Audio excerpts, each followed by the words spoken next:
તમને ડાયાબિટીસ છે અને હંમેશા રાત્રે તમારા કામને કારણે જમવાનું મોડું થાય છે અને આવીને તમે સૂઈ જાઓ છો, સાથે સાથે મોબાઈલ સ્ક્રોલ કરો છો.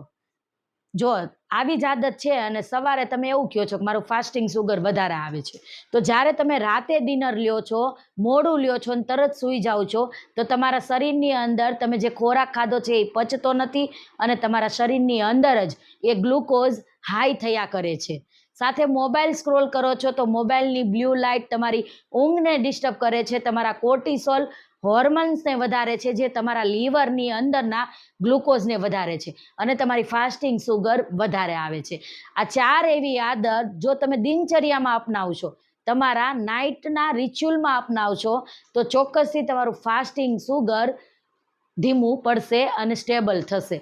પહેલું, રાતનું ડિનર વહેલું લ્યો, 7:30 થી 8:30 પહેલાં લ્યો, સાથે સાથે હળવું લ્યો.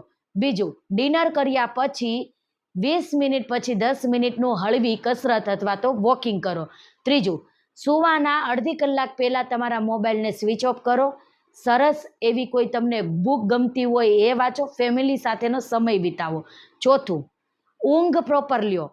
સાથે સાથે સૂતા પહેલાં 3 થી 5 ઓમકારના નાદ કરો, જેથી તમારું મન શાંત રહે.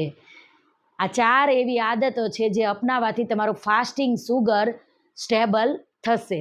એવા દરેક વ્યક્તિના વિડીયો શેર કરીએ જેમને ડાયાબિટીસ છે અને એમનું નાઇટ રિચ્યુઅલ આ પ્રકારનું છે. ચાલો દુનિયાભરના ગુજરાતીઓને મદદ કરીએ એક સાચી દિશા તરફ. Thank you.